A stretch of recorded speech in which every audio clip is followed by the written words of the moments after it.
Welcome to the Early Wedge presented by BetMGM. I am your host, Eric Cohen, otherwise known as EC. Make sure to like this video and subscribe to the SportsLine YouTube page. So many exciting things happening now. And I mean, during football season, we all know it's like nonstop going all week long. All right, let's bring in the stars of the show because we got to get, I made another foul last week and we need somebody to kind of tell me I was wrong or tell me I wasn't wrong. All right, first of all, we have the star of CBS Sports Golf Coverage, one Patrick McDonald, and the star of the Early Edge, one of the great golf handicappers on the planet, one Sia Nejad, who also used to be an attorney.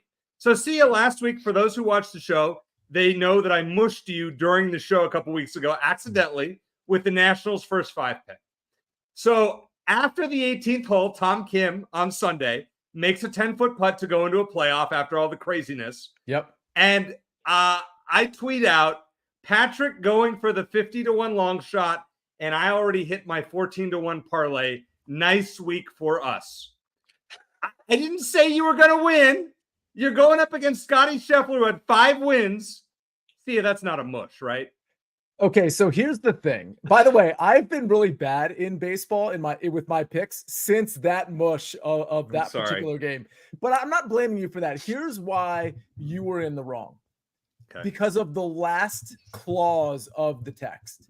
When you said nice week for us, you are basically submitting to the fact that it's going to be a nice week for everybody, which implies that Tom Kim should or probably will get this win, even though that's not what your intent was. No. So being the lawyer on the panel, by the way, I'm still a lawyer. I just don't practice law. Trial attorney for 13 years, did a lot of negotiating and mediating and arbitrating at mandatory mediations, hundreds of them. So I am well suited for this. You were definitely in the wrong. You can cheer for the 50-1 shot in the playoff and you can mention it. It's not a no-hitter situation. You cannot follow that with nice week for us. That is unacceptable.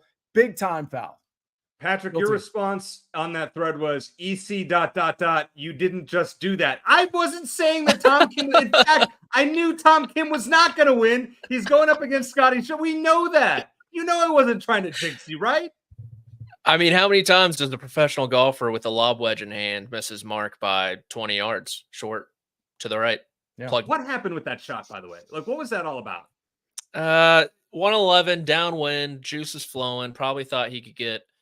Probably carries that like 100-ish, 105 usually with the juices flowing. Probably thought, let's get it there all the way. One hop, stop, and just kind of flared it out. Came out of it a little bit. But look, it's okay. You see, I was going through some of my outright losers so far this year. Keegan Bradley at the Sony wasn't a good look. Nikolai Hogard at Torrey Pines. All of them have come on the last hole, which makes it just so much more painful. I had Soderberg. Yeah. Not during the mixed event when he not that one, luckily, but the one in China that was cut to 3 rounds and he double bogeyed the last hole to lose. I was on that one. And so I've made a pact with myself. I was talking about my hair a little bit pre-show. I'm not going to cut my hair until I hit another outright. Wow. It could be years. Honestly, it could be years. We are going to hit an outright collectively as a show this weekend. So you better book that barber appointment for next week. And that's not a mush. I'm just telling you that all 3 of us have the same pick. Now I'm definitely not going to need to book that barber appointment. Yeah. Book that barber appointment. EC, I go to a salon. Come on. Obviously. A barber? Come on. Very disrespectful. I don't even know what to say. All right, let's go to salon. All right, let's go to storylines. Patrick, I'm going to start with you here. You're actually excited that the signature events are over? Is that true? Oh, I'm so pumped. This is real golf. This is real PGA Tour golf. Mm-hmm.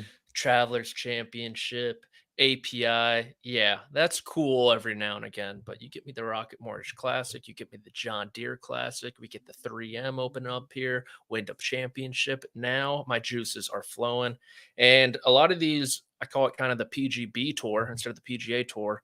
A lot of these guys who haven't been able to play the last 3 months, right? 2 signature events in the U.S. Open are coming back, and they need a really good finish. Even someone who has been in those signature events. I was looking through the FedEx Cup standings today just because I don't have much of a life. And Ricky Fowler, 91st in the FedEx Cup standings. He is behind Terrell Hatton, who's in there, but he'll be shuffled out, obviously. He's behind Tyrrell Hatton, who played PGA tournaments and then the 3 majors. Oh, wow. That is bonkers. Yeah. Absolutely bonkers. So I also saw that Kevin Kisner was behind Jose Maria Olazabal as well. That's way down. That's way down the list. This is Kisner's Wow. year. But yeah, I'm excited, right? There's a lot to play for this week and moving forward for the rest of the summer. You know, I have not looked at your DFS picks. I can already assume why you're excited, but we'll get to that in the next. I really have not. Sia, you have to be excited because this is a week for long shots, right? Yeah, I mean, okay, 2 things. 1, Scottie Scheffler's not in the tournament. 2, there's not a lot of talent in the tournament, period. So this is, I think, one of the few occasions where it's very easy for me, whether it's in a DFS market or whether it's in an outright market, for me to fade the top of the board. And I'm not saying that's what I'm recommending everybody do, but I do think the differences between, let's say, the 12-1 shots, between the 12-1 and like 25-1 and the 30-1 and let's say 60-1. I think the margins between those two are so much tighter than they would be in a regular event. And that, to me, especially in what's going to amount to a putting contest, that doesn't mean you don't need to be good everywhere else, but you do need to be hot with the putter. And I do think we're going to see a lot of, like, a ton of birdies. We're going to see a ton of guys that don't normally get hot. So I think this is it's a dangerous tournament too. And what I mean by that is, we have an expectation that the top of the board is going to play a certain way. I don't think that necessarily applies in this tournament. So we want to be careful with that sort of balancing act. But I do think there are some guys in that 30, 40, 50, 60-1 range, maybe even in the triple digit range, that can threat the top of the leaderboard on Sunday afternoon. Yeah, I think that's a fair take as well, Sia. My storyline is, will we see another first-time PGA Tour winner this week? And might it be one of the betting favorites? Because this is a weird odd sport. You've got Cam Young towards the top at 14-1. He's never won on the PGA Tour. You got Alex Noren, who's probably never going to win on the PGA Tour at this rate. I mean, seriously, if you can't win one of these events, you're never winning on the PGA, right? He's up there. You got other guys. Maverick McNeely's up towards the top of the leader, or the odds makers book. Davis Thompson is up there. Min Woo Lee is a guy that I'll talk more about this show. Never won on the PGA Tour. Like, one of these guys has to win. So I feel like we're getting a first-time winner this week, unless the guy that we all are on this week happens to win, and then it's not a first-time winner, nor a first-time winner this season. But I don't want to spoil that because we'll talk plenty about him throughout the show. All right, on to DFS picks. Patrick, really? I mean, I just look at it. Really, every week, every single week. No wonder you don't like these signature events. Because Grayson Sigg is in the field, and he is below 7,000, and you're going there yet again. This is a real signature event. You see what I did there? I'm here all week. People forget Grayson Sigg at one point at the U.S. Open was on the first page of the leaderboard. You guys have proof. I sent it to you guys. He was inside the top 5. Made the cut, made the weekend, hit his irons well, putted well for him as well. The iron play in general has been pretty solid over the last couple of months. You think about Myrtle Beach. This is kind of a comparable field outside of maybe 5 names at the top. He finished T13 there, played well in Corrales, kind of similar field outside the top 5 names at the top. T9 there. So I like his chances at this style of golf course where birdies will be had. Favorite play of the week is probably Lee Hodges at 7,100. I think he has real winning upside. Iron play has been red hot. He's top 5 in this field so far this year in that category. Had a nice little spring stretch there at the PGA and Colonial as well. And you look at someone like Tony Finau, who won back-to-back. He went Rocket Mortgage 3M Open. Lee Hodges winner at the 3M Open last year. And then Andrew Novak, we have not heard or seen him in quite a while, because he's one of those guys who wasn't able to play the signature events or the majors. But last we saw him in Canada, which seems like a lifetime ago, top 20 finished there. Kind of just a popper. He pops up and contends every once in a while and kind of a little streaky as well. So I'm betting that streak will continue, even though he has a little bit of a layoff at 6,700. And I'm not doing it. I understand the course fit. Oh my gosh, Bombers, they've won here before. It's going to be awesome. First-time winners. There's always a great storyline with the winner, it seems like, at this golf course. I'm not buying Cam Young's weekend. I refuse to do it. It's almost a too good to be true situation there. So I'm fading him at 10-7. I don't know how you can play Cam Young at this price or bet him at 14-1 as an outright. A guy that's never won and had one. I mean, he had a 37-hole stretch between Friday's 9th hole and Sunday's 10th hole, where he was like 20 under par. And outside of that, I think he was over par the rest of the tournament. You can't, as far as I'm concerned, until he wins, he beats me, I lose. Okay. This would be the price Cameron Young would win at, though, right? Everyone's like, oh, we'll get him in a good field at like 40-1. It'd be great. Don't get me wrong. But just being Cameron Young and how the betting community has bet him so much and how he has continued to bone the betting community, it would be at like a 12, 14-1. But of course, Patrick, I'm savvy enough for my outrights to, just in case Cam Young were to win, I got this covered, and I'll explain that later. All right, Sia, you're fading the top golfer on the board, Tom Kim, who is now playing for his 9th straight week. Is that part of the reason why you're fading him? Not really, although I don't love that, especially with the intensity by which he had to play on Sunday going into the playoff that Patrick lost thanks to your mush. Like, I think that's going to be a small factor, but the bigger factor here, it's DFS. It's a game, right? Like, the ownership that I'm looking at for Tom Kim right now, and it's subject to change. It's only Tuesday evening. It's really, really high. Like, highest in the field is what I'm looking at right now by a pretty wide margin. And part of the reason for that, first of all, these numbers can change, like I said, but part of the reason for that is we have a $5,000 range, which is strange in my opinion, because we lack the Scotties up top with the high prices. Like, you can fit Tom Kim and name another top guy, Min Woo Lee, Cameron Young, doesn't matter who, Alex Noren, who people like in the chat for whatever reason. Like, you can fit those two guys in and go down to the 6K range or even the 5K range and make a pretty decent lineup. So I think that's part of the reason Tom Kim is super popular, outside of the fact that he's striking it really well. We're playing a game theory game here, and Tom Kim's playing better than anybody in this tournament. That's why he's at the top of the board. But this is a tournament that's going to lend itself to a bit more randomness. There's no way in this tournament, in DFS, there is no way I'm taking a guy that's even coming close to 30% ownership, whether they're at the top of the board or not. And that's where I'm seeing Tom Kim. In fact, I'm seeing him above 30%. And I say the same about Min Woo, Alex Noren, Batia, Cameron Young. If they approach 30%, I am 100% out. This is a game theory game, and this is a course where a lot of different people can win this tournament. So out on Tom Kim, in on Aaron Rai. The thing about Aaron Rai is his putter can kind of go away. I don't love him to win this tournament, but I do think he's got some top 10 equity. And at 8,800, he's in a really interesting spot because right above him, Mav McNeely, right below him, there's guys like Keith Mitchell, Davis Thompson, who's really popular. So I think he's going to be frozen out just enough for him not to be super popular, in spite of the fact that his ball striking has been amazing. He could get some ownership, but I do like Aaron Rai at that price at 8,800. Again, the putter is a bit of a problem, but I do think he's got some top 10 equity. He was 9th place last year here. Michael Thorburn said a little bit of a flyer here at 8,000. I love his game. I think he's a good course fit, and I think he's going a little under the radar because we haven't seen enough of him. And he kind of blew up. I think it was round 4 last week. It threw off his metrics completely because in round 4, he was really, really bad. And so I think throwing off his metrics there is going to keep his ownership down because most modeling won't have him super high. And I'm going with another Thorbjorn, but this time it's Olsen. I don't think Thorbjorn Olsen's going to have any ownership whatsoever because people aren't going to think he's a good course fit, and he's probably not, but he can get hot with the putter, he can get hot with approach, and he's been pretty good everywhere else, and that matches up with his finishing positions. This is just one of those flyers. I don't plan on going down into the 6K or 5K range too much because I'm going to have more balanced builds, but this guy Olsen I think is going to carry very low ownership, and I think he's super sneaky to top 20 this tournament. I mean, how can you not put together a lineup of Thorbjorn and Thorbjorn? I mean, it's brilliant, right? Like, add Grayson Sigg, and that's a winning lineup. Doesn't matter who your other 3 golfers are.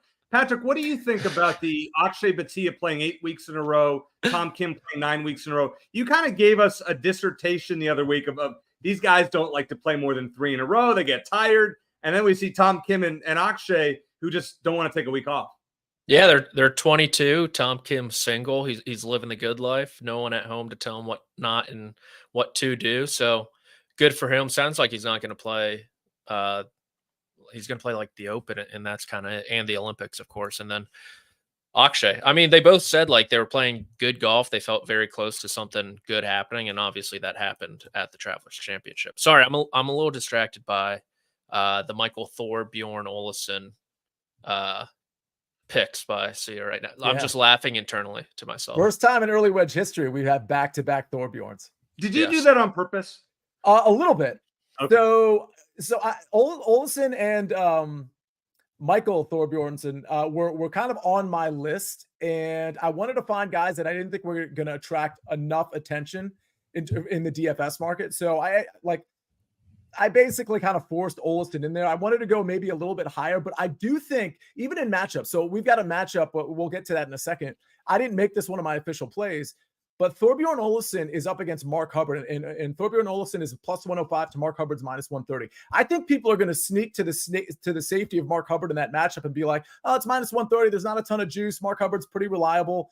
I actually think the upside is way bigger on Thorbjorn Olesen. So, I mean, I think that's a matchup to look at. And I think he could surprise some people. So I like him at 6,900. All right, Sia, the floor stays with you. It's time for FRLs. You only have 2 that you're giving out now. I'm sure more tomorrow that you'll give out on Early Edge. But tell us why you like Bobby Mack. Yeah, my article will probably have at least one more. And I do have a long shot, so technically I have 3 for this show. I like Robert McIntyre a lot. I actually think he's very live to win this tournament. He fits the course narrative that at least the one that I'm peddling, and a lot of other people are peddling, admittedly. Good putter, great off the tee. Can be shaky on approach. Around the green play is not really going to matter too much here. I think Bobby Mack is a really good play in the first round leader market and in the outright market. And he has a morning tee time, so I like that as well. 55-1 makes a lot of sense. He can get real hot. So can Toasty. Alejandro Toasty at 90-1. A guy that I'm probably not going to back to win in the outright market, although his odds have been bet down from like 125 to like 90 in some places. So he's getting a lot of attention. Another good course fit, can bomb it off the tee, can just get hot in general. 90-1 morning tee time. I like that. I'll probably add 1 to this list at least. Coming up next, Patrick's matchup picks. I've gone back and forth. Like some of them I like, some of them I don't like. We'll see if you agree. Let's see after we hear from one of our sponsors.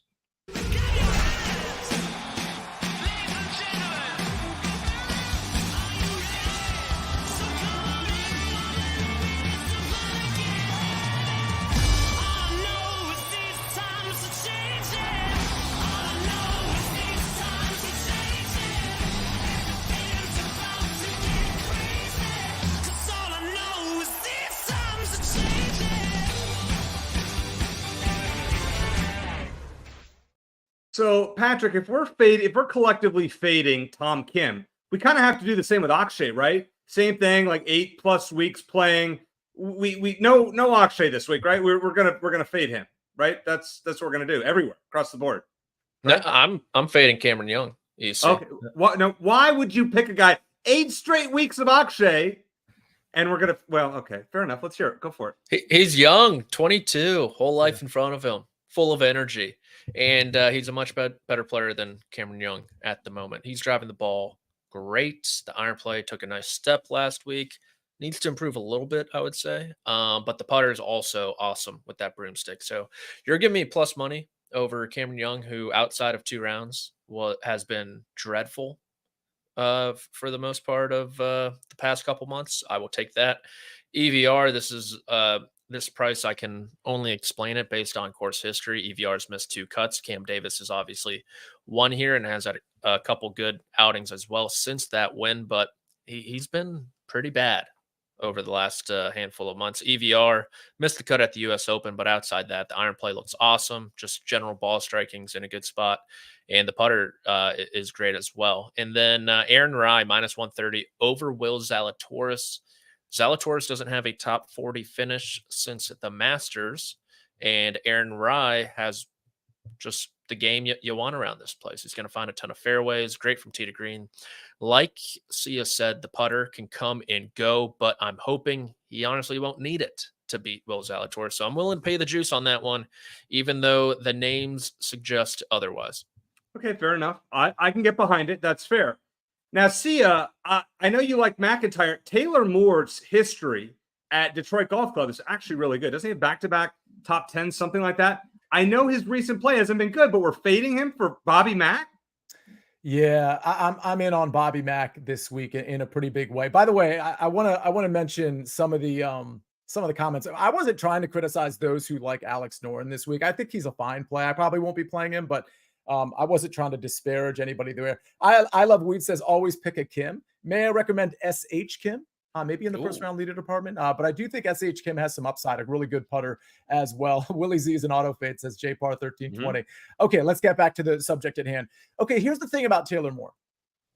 And try to follow me here because this is more of a stream of consciousness thing. First of all, incoming form, I like Bobby Mack way more than Taylor Moore. But you're right, EC. Like, his course history speaks for itself. It's not like he's just top 20ing these things. Like, he's almost winning these things over the last 2 years. The first of those two, I think they were both top 5. Somebody can correct me if I'm wrong. It was like one was like definitely a top 5. The other one was in that top 5 neighborhood. He gained over 9 strokes putting. That was the one 2 years ago. Over 9 strokes putting. And for the record, Taylor Moore can gain several strokes putting, but he ties Bobby Mack in that department. In what I don't mean literally, but Bobby Mack can get hot with the putter too. So I'm not worried about the putter part of that. Him gaining 9 strokes putting and being very average ball striking 2 years ago, I think that's just more of an anomaly than anything. But then you're going to be like, okay, well, what about the other year that he top 5? Well, he was great in the ball striking department there. Really good. He was okay with the putter, but he was great with the ball striking. The only problem with that is he's not been great with the ball striking lately. So which one of those top 5-ish scenarios am I tracking? Am I tracking the one with the super hot putter? Like, not really. And even if I was, Bobby Mack can do that too. And the other one is the ball striking, which he was excellent. And maybe he has good feel for this course, but his recent form is so poor that I'm willing to say to myself, all right, I don't think we're going to see similar ball striking based on his recent form. And then it goes to Bobby Mack, who I think can win this tournament and is probably a better course fit, certainly in the better form. I'm getting plus money for that. I think this is one of those where like the casual observer looks at it and says, oh, minus 130. I mean, Taylor Moore's dominated this course. I think they're kind of like baiting you into this play. And I think Bobby Mack is the right side of it. Kind of like the Olesen play against Mark Hubbard. I think those are two kind of like crafty, sneaky plays, both at plus 105. The only other play I have for now, I'll probably throw in another matchup or two in my article. Top Canadian Taylor Pendrith. There's only 4 Canadians here. One of them is Roger Sloan. I don't think he can compete with Pendrith over 4 rounds. The other one is Adams. Well, one of the other two is Adam Svensson. Svensson might be good in this tournament, but overall, I don't think he's as good of a course fit. He certainly doesn't have the history that Taylor Pendrith does. And then the other Canadian, I'm forgetting him right now, but he's third in line. And I wasn't super worried about him either. So give me Taylor Pendrith at plus money, plus 120. Patrick, I know you're going to try to pull that one off the top of your head. I got it. Canadian, you know who it is? Go for it. It's Ben Silverman. There it is. And for the record, I think Ben Silverman is sneaky and he can get hot with the putter. But here's the thing. So can Taylor Pendrith. And Taylor Pendrith does everything else better than Ben Silverman. So over 4 rounds, assuming they both make the cut, I like Taylor Pendrith's upside tremendously over Ben Silverman. But Silverman's sneaky. So it's been raining a lot in Michigan this week, which means the course is going to play longer. Okay, fine. That's great. 7,300 yards, going to play longer. So I want a guy that can drive the golf ball pretty well. Driving distance is important. Taylor Pendrith happens to rank 15th in that this season. And somebody who's masterful on the greens. And oh, by the way, Pendrith is also 4th in strokes gained putting on the season. You got to play him everywhere. We're going to talk about Taylor Pendrith a lot going forward. Over Stephen Jaeger. I hate to do this to you, see. I know Jaeger's your boy. But, I mean, listen, Pendrith has a great history here. He's finished tied for 2nd and 14th here over the last 2 years with masterful ball striking. He's gained more than 17 shots combined with the driver and irons, which is impressive. So I like that. Nothing against Jaeger. This is more of just a play Pendrith and not necessarily a fade Jaeger, who could very well finish in the top 10. I'm going to roll with Minwoo Lee over Tom Kim. The 9 straight weeks for Tom. At some point, that's got to wear him out. And Minwoo Lee has kind of a weird trend going on right now. In his last 5 tournaments, he's finished all between 21st and 26th. I think he's going to do a lot better this week. And I'm going to tell you why. He's well rested, and he faces a field that on raw talent alone should absolutely dominate. The driver and putter have been great of late, and that's the perfect formula, as I mentioned with Pendrith, for winning here in Detroit. So those are my 2 head-to-heads. Now, Sia, moving on to the placements. You're going with Pendrith here. You're kind of laying some juice, and I don't hate it. I mean, I can argue, and I'm going to talk about Pendrith in the top 10, but you're going to play him in the top 30. Why so low?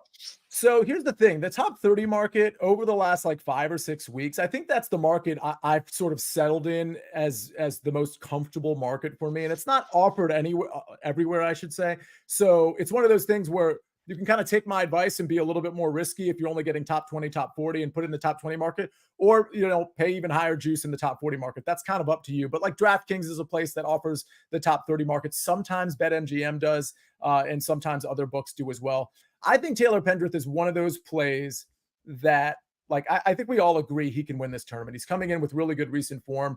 Minus 125 isn't so much juice for me to forsake and get the extra 10 spots that I wouldn't get in the top 20 market. So this is just one of those deals where I think Taylor Pendrith could have like a couple average days and a couple like great Taylor Pendrith type days in terms of what his recent form has been, and still be tucked nicely within that top 30. Again, minus 125. It's basically like I'm playing a matchup effectively in terms of the juice. And I don't mind doing that in this case because Taylor Pendrith, what I'm really securing against EC is like a very average or below average day of the 4 days that I think he's going to play. And that's why I'm doing the top 30. Same with Aaron Rai. The thing about Aaron Rai, like we've talked about, it can go south with him with the putter. But even when it does, if you look at his finishing positions, first of all, we mentioned T9 here last year, I believe, but look at his finishing positions over his last 5 tournaments. I mean, he's finishing very nicely inside the top 40 and a lot of times finishing inside the top 20. The only times he's falling to that top 40-ish, or I should say top 30-ish market, is when the putter's really failing him. So I think in this field against this talent, I think top 30 is very reasonable. I'll pay the juice minus 115. And then I'm just going to take a shot at Thorbjorn Olesen again at plus 190 for a T30. I think this number is a little bit wrong, but again, Thorbjorn is Olesen, I should say, is a bit of an unknown relative to some of these other guys. I'll pay the plus 190. By the way, before we go on further, I got my 2 matchup plays from DraftKings. Patrick, where'd you get yours? DraftKings and Unibet. Sia, you got yours where? These are all DraftKings because I didn't see the T30 market at BetMGM. Right. For now. So yeah, DK, I got my finishing positions at there because they're all with ties. Well, the first 2 are with ties. They don't have top 40s with ties. Davis Thompson, top 20. I mean, plus 150. I feel like we're onto something here. He was 9th at the U.S. Open. He was 2nd in Myrtle Beach, 17th at the Charles Schwab. And on, I think his second appearance here last year, he was T24. Not bad. He's getting close, and I think he's going to have a big weekend. We're getting plus 150 for the top 20. Absolutely love it. Matt Wallace, top 20. No, we haven't talked about him yet. Getting plus 210. He has 3 top 20s in his last 5 events worldwide and 2 top 12 finishes in 3 appearances here. So that's pretty darn good history. So here's a great trivia question about the Rocket Mortgage Classic. There's only one player who's played all 5 tournaments and has finished in the top 40. He's made the cut every time. Only player to make the cut every time. And he's finished in the top 40 every time. Patrick, without cheating, well, you probably already saw. Who is it? I know. I saw. Go ahead. But I would have known it's JJ Spawn. JJ Spawn. Is it? Who, by the way, so in 15, here's another trivia question, which you don't, we'll see if you don't know offhand. He's played 15 events on the PGA Tour this year. How many has he made the cut in? Yeah, this is a tough one. Out of 15. 4. 3. Very close. What would you say, Sia? 3. 5. Yeah, not good. Not good for JJ Spawn. But I'm playing the course history here. You know I love that angle for top 40 at plus 140. Not with ties, but we're going to take a shot. And then Neil Shipley. So he came onto the scene at the U.S. Open. He won the low amateur. He was tied for 26th. Then he goes over. He starts his pro career at the PGA Tour Americas event. I don't even know what that is. But it's what I didn't even know that such a thing existed. Like I knew they combined the Canadian Tour and the Latin America Tour and just made it PGA Tour America. So that's what that is. Okay, cool. Yes. Because I was like, it's not Corn Ferry, which I know of. So I'm like, they're just making up. Like, is this like rookie ball or like what is this equivalent to? Below Corn Ferry. Okay. All right. So it's like double A. All right. Well, in the double A event in Vancouver last week, he finished tied for 15th and he makes birdies in bunches. So plus 180 and he's an Ohio State guy and he's playing in Michigan. And we know that rivalry. What? Oh, he's not. He finished his career at Ohio State, right? Yeah. For like a year, but he's a JMU guy. Yeah. They keep referring to him as an Ohio State guy, which really bothers me. They never mentioned JMU. Where did Jalen Hurts go to college? He graduated from Oklahoma. He's an Alabama guy. Okay. Well, in the transfer portal era, I get what you're saying there. We have to support JMU. I got that's our guy Sia's school. Okay, fair enough. All right. If you haven't made these bets yet and you'd like to, we know the right place to do it, and that is BetMGM. New BetMGM customers can sign up today and get up to $1,500 in bonus bets. Just place your first wager of at least $10, and you'll receive up to $1,500 instantly if your bet loses with bonus code EDGE. That's EDGE EDGE. Coming up next, I got to admit, I'm really smart with the way I do these outright markets now. I've learned. We'll find out after the break. Football action continues. Are you ready for this? Ready to take chances? As the gridiron is taken over by the Great White North. It's time to storm the fortress. It's time to fight on the battlefield. Catch the Canadian Football League on CBS Sports Network. I inflated my ego before the break, but that's clearly not true. I mean, this is a tournament where we know Tom Kim's not going to win. We know that Cam Young's not going to win. We've already gone over that, right? We know that's going to happen. But we all agree that one player is worth betting to win. Now, I was a little bit more secure with my picks, but Patrick, you're going to start and tell us why that one Taylor Pendrith is a must bet this week. I don't think I have to tell you guys why. You guys have laid it out beautifully so far. The course history, the current form. He's rolling the rock unbelievable over the past handful of months as well. That's going to be crucial. So I love Pendy, which is concerning because we all love him. So it could be a college game day situation, unfortunately.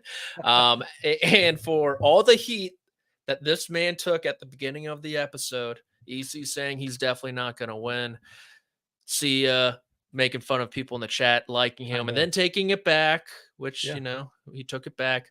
Alex Noren, 30-1. Great course history. He is number one in total strokes gained this year among those in the field, which means he's been the best player in this field in 2024. I'm going to roll the dice. And then Davis Thompson as well, 35-1, like you laid out there, EC. And the one start, he finished T24, I think last year or 2 years ago. The other start, he was the first round leader, opening 62 as well in 2021, I believe. Great on Donald Ross designs. So I'm riding the Bulldog. I think that's an outstanding. Wait, you have Noren in there? Okay, 2 out of 3 are great calls. Thank you. I think Noren's a great golfer. He just doesn't win. That's what I need. That's the energy I need, EC. You know what? Okay, Jake, can you bring up the graphic, please? Adam, is there a way can we add Alex Noren to this list? I know we're running out of room here. Oh wait, Keith Mitchell's in the field this week. None of you took him. What's going? Thought about it. I mean, I was going to give you incentive if you took him. So last week we got a little bit of a scare. I mean, Finau was up there. Cantlay was up there. Cam Young was up there for a little while. Yeah, we got a little bit of a scare for a bit. And then Scotty Scheffler 6 times now has won since I put him on this list. Well done. It's not aged well. He's basically won every time since you put him on the list. Well, it's, I blame it on these signature events. They need to go. Oh, wait, I love the signature events. What am I talking about? Patrick hates them. They need to go away because Scotty Scheffler, he just wins all of them that he plays in, right? I think he's won the last 4 that he's played in. Is that right? Something like that? He's won every one he's played in with the mallet putter. Wow. I guess it's time for all of us to go buy mallet putters. All right, Sia, who do you like for your outrights, and why is Steven Jaeger not on that list? Because I worry about his putting, and I think you're going to have to putt well for either 4 rounds or 3 out of 4 rounds. I just don't. By the way, Jaeger has really good course history here. With that said, I'm just not looking for somebody of his good course fit other than the putting issues. So I'm going for putters, and Taylor Pendrith and Robert McIntyre fit that description. We've already spoken about how Pendrith can pour it in. He's also got really good course history, almost won this event previously. There's not a lot to say about Taylor. Obviously, the ball striking, I suppose, could be better. But by the way, he's won this year. And same with Robert McIntyre. So I'll just group these guys together. Robert McIntyre won, the RBC Canadian. Taylor Pendrith won the CJ Cup Byron Nelson. These guys have proven that they can win, albeit in softer fields, but win nonetheless. And this is the exact setup we have here, except this is even, in my opinion, a better course fit than those. So I like both of these guys. This Taylor Pendrith number was, when I published my article, which was I believe yesterday morning, or was it this morning? I'm trying to remember when it actually got published, but I got this at 35-1.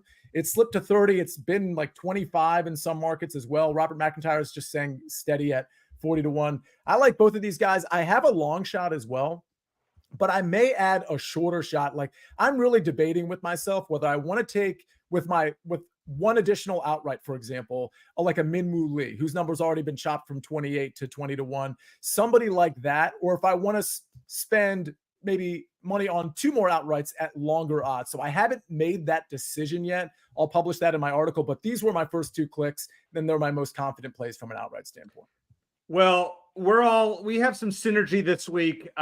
Nobody's really talked about Min-Woo Lee. I mentioned him a little bit earlier on in my matchup play over Tom Kim, but at 20-1 here, I feel like it's great value. I know he's never won on tour, and I'm just bashing Patrick's pick of Noren, who also hasn't won on tour.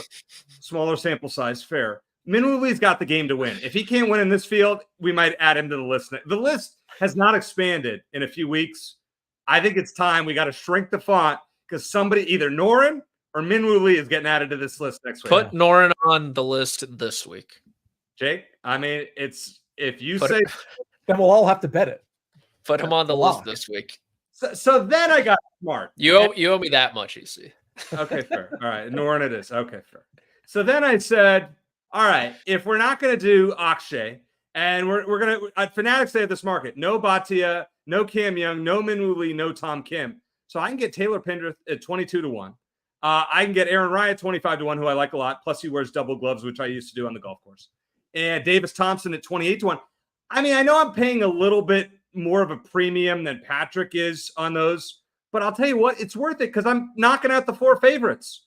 Not that we need to worry about any one of them winning except for Min-Woo Lee, but nonetheless, we can cash both bets here if Min-Woo wins and one of these guys finishes second. And then if that happens, I'm making a bet for you guys next week on the show. A parlay. But I won't mush anyone's picks in between. Patrick, I promise, if Alex Noren is in contention on Sunday, I'm just putting the phone away. Like Jake can take me off the text thread and then re-add me afterward. Like, I'm not saying a word. I have learned my lesson. All right. On to the long shot section. Wow. We have some synergy here too. Patrick, I'm going to start with you. The Lee Hodges train, you and Sia both going down that way. Why do we like Lee Hodges? Oh, let's go. I did not know this.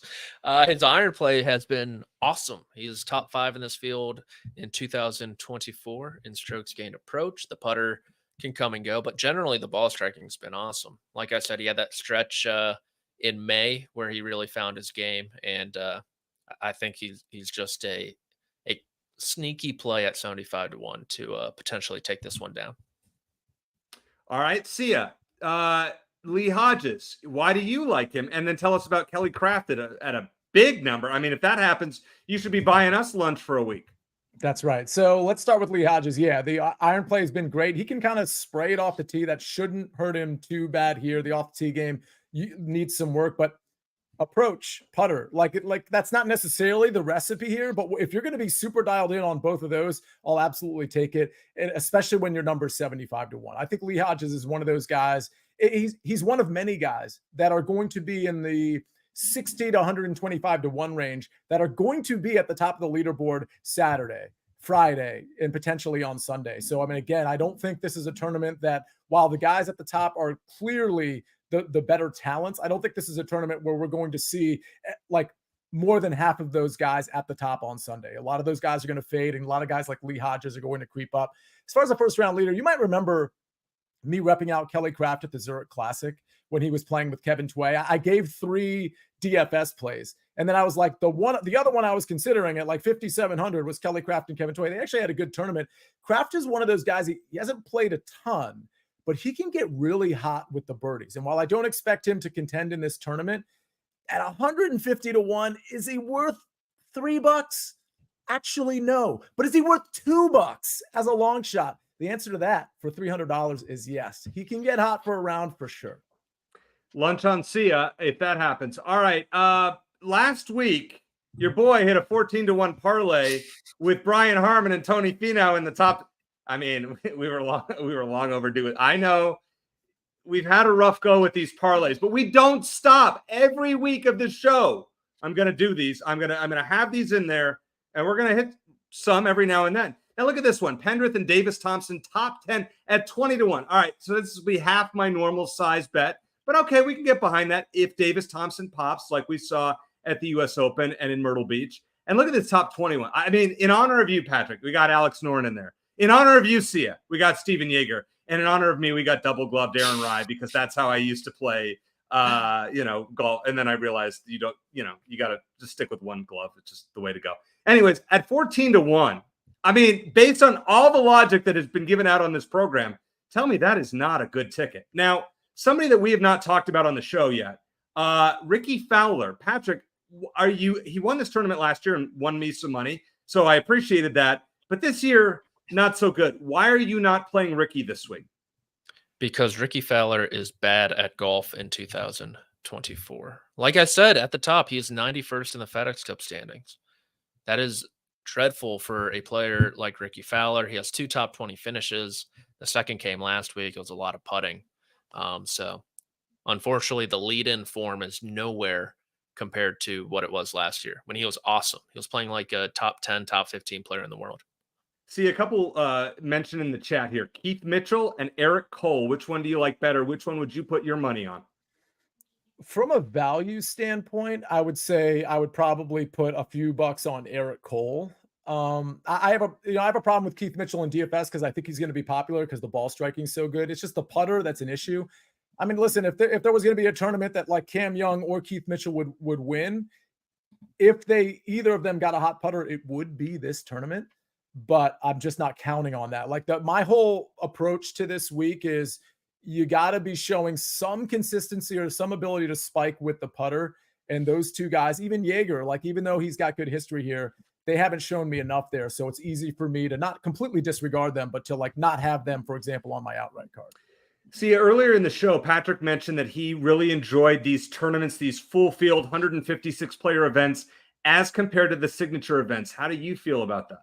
Totally agree. I've said this before, and I'm not like proudly saying it. I'm not like, this isn't for clicks. I like a cut. I like a full field. I honestly get just as excited. This is going to sound weird. I get just as excited about the Rocket Mortgage as I do the Masters. And I know that sounds crazy. And first of all, that's a little different now because of the live situation. Now, like they've played the major. So of course that's going to be naturally more exciting. But this is a statement I made 2 years ago. Like I'm in this, not because I'm like a golf purist. I'm in this because I love golf DFS and I love golf betting and I love the drama of a cut. And I love having 150 players that I can scan as opposed to 71. So for me, like these are just as much gold as some of these other tournaments. And again, I understand how hyperbolic that statement was that I just made. But again, when the prices come out Monday for outrights and when they come out Monday for DFS pricing, I get just as excited as I do the week prior to that, the week prior to that. I absolutely love this event. Patrick, you're not going to sway me on that, but there's no way you can enjoy the Masters you can't enjoy this as much as the Masters, right? I do like the Masters more than the Rocket Mortgage Classic. I'll stick my neck out on the line for that one. All right, so then we've never answered this on the program yet. Your favorite tournament of the year, if you could pick one event to go to or just to watch with the field of your choice, which is it? See, I'll start with you. That's a good question. I'm just like scanning all the tournaments as we speak. If there's one that kind of sticks out to me, I mean, it probably would be the Masters of all of them. Yeah, I'll go with the Masters. But again, I'm in that camp where like I'm in it for different reasons, and so they all kind of blend together to me. Patrick? Players Championship. Great viewing really? there. It's meant to be viewed. The course was built for people on the ground to get great views of the action. You get the full field as well. So that's nice. And yeah, I'll go with the Players. Jay Parr says Augusta. Turtleman says, if not Masters, Waste Management. I wouldn't go that far from a tournament that I go to every year. But I agree with David. U.S. Open because it's challenging as heck. Loved it. I would take that all day. All right, last one for you. Patrick, I'll give you the last word on this one. Jay Parr asks, Adam Svensson or Matt Wallace?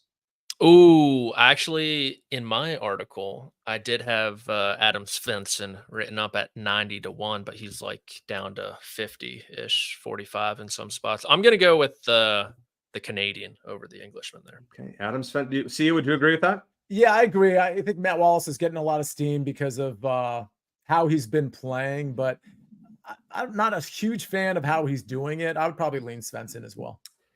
Great show, as always, guys. Really enjoy it. Thanks to producer Jake, who not only puts together the show, but then updates my great do not bet list every week, which will be added to, I promise, before the next show. For Sia Nejad and Patrick McDonald, I am Eric Cohen. As I always like to say, let's hit it big. Good luck.